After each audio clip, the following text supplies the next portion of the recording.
What's going on, you guys? My name is Alex Ramos, and I got some clips for you guys today. If you didn't get to catch the Ariel Helwani show, he got on Keyshawn Davis, had some very, very interesting questions that he asked them, things about Teofimo Lopez, Keyshawn Davis and his past, Keyshawn Davis and his beliefs, and Keyshawn Davis and his thoughts on Gervonte Davis, you guys. We got 2 videos to go ahead and show you guys this. Let me know in the comments what you think. And in fight night, man, it just transferred over.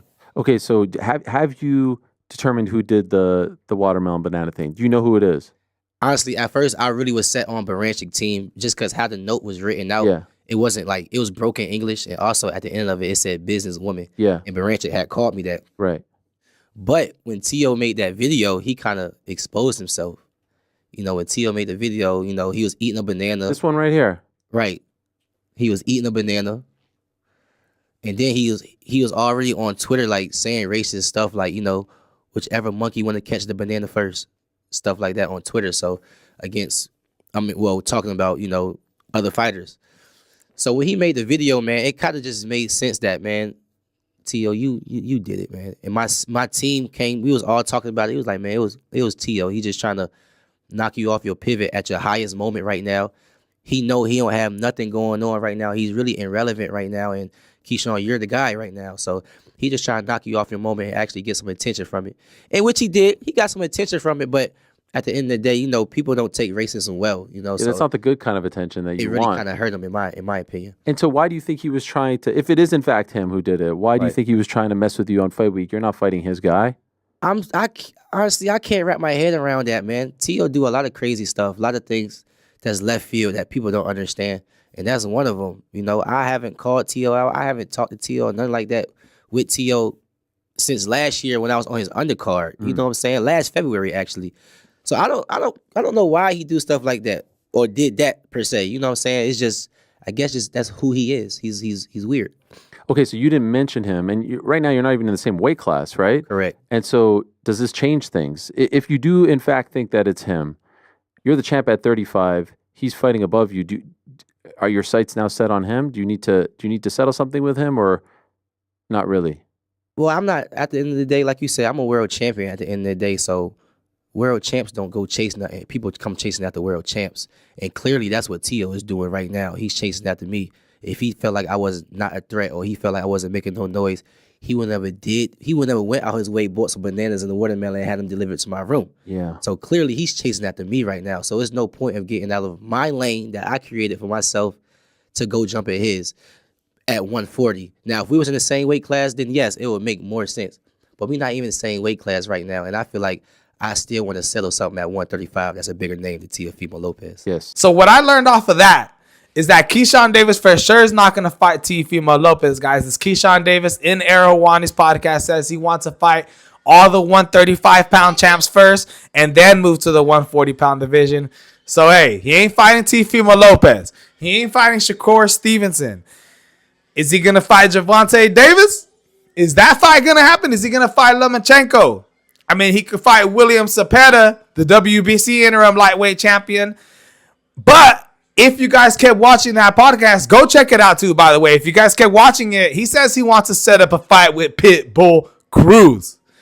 Oh, a fight with Pitbull Cruz is on Keyshawn Davis's radar. That's interesting, you guys. But like I said, will he fight Gervonte Davis? Check out this clip right here. Special. And he's fighting, I know, on March 1st, and I don't want to look past Lamont Roach, but I think a lot of people think that he is going to get past him.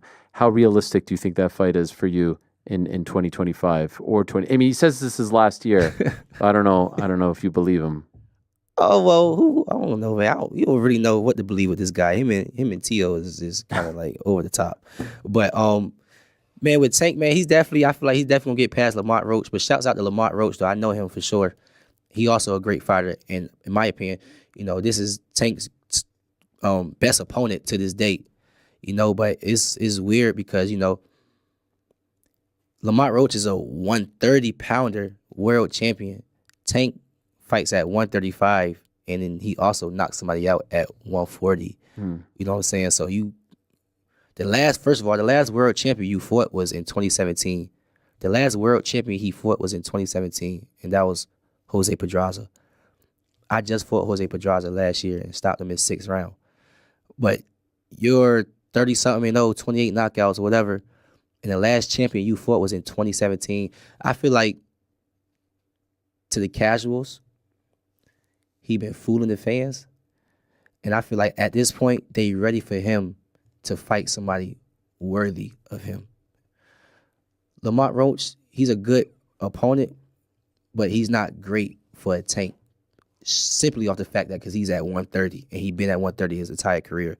Gervonte, I feel like needs to fight a real 135-pounder, and I feel like the one that's making the most noise right now is Keyshawn, the businessman Davis. So I'm not going to be like everyone else and ask you about your good friend Shakur fighting him. Right. But he does want that fight too. He was on our show a couple weeks ago. He's talked about he wants. So how does that work between you two? You're both going for the same guy. I'm gonna be real. I'm gonna be like honest with you. Like, I'm not chasing Tank. I don't care about Tank for real. I'm 13-0. Like, in the world, a lot of the world know me, and that ain't come from me fighting names. That came from me kicking ass and taking names and taking belts. So literally, only thing I had to do is keep doing what I'm doing. A Gervonte Tank, me not fighting him is not gonna stop me continuing going to the top. Mm-hmm. Real talk. So I'm not chasing Tank. Let's put that out there. F Tank, for real. Tank know I want to fight him. His coach know I want to fight him. The boxing world know I want to fight him. The question is, do Tank have the balls to fight me? So next time one of y'all, somebody interviewing him, ask him that question. Do you have the balls to fight Keyshawn? Do you want to fight Keyshawn?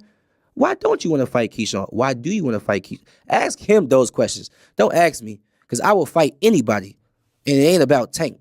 Can I ask you, do you think he wants to fight you, or as you say, have the balls to fight you? Man, like I said, he's like I don't know what this guy want to do. Who would have thought that he would have? First of all, he want to put out there. He fighting Lamont Roach now. He want to put out there, yo, I tried to fight Lomachenko, and he ducked me. No, dude, you ducked Lomachenko about 3-4 years ago, when Lomachenko was an undisputed champion, and you ain't want to fight him, so he went to go fight Teofimo Lopez that beat him. That's how that fight happened. You was supposed to been fight Lomachenko. Tank, you been the face of 135. This ain't nothing new, dude. You feel me? Mm-hmm. He waited till Lomachenko is out his prime to fight him. Tank, do you got the balls to fight me or not? Yes or no? I don't have to keep calling you. I don't have to keep calling you out, bro. Is it just me, or does it feel like it's only a matter of time before Keyshawn Davis and Gervonte Davis has to happen? I mean, hey, Gervonte says he's going to retire. I don't believe it. You got this young gun coming at you like this, asking you if you got the balls to fight me.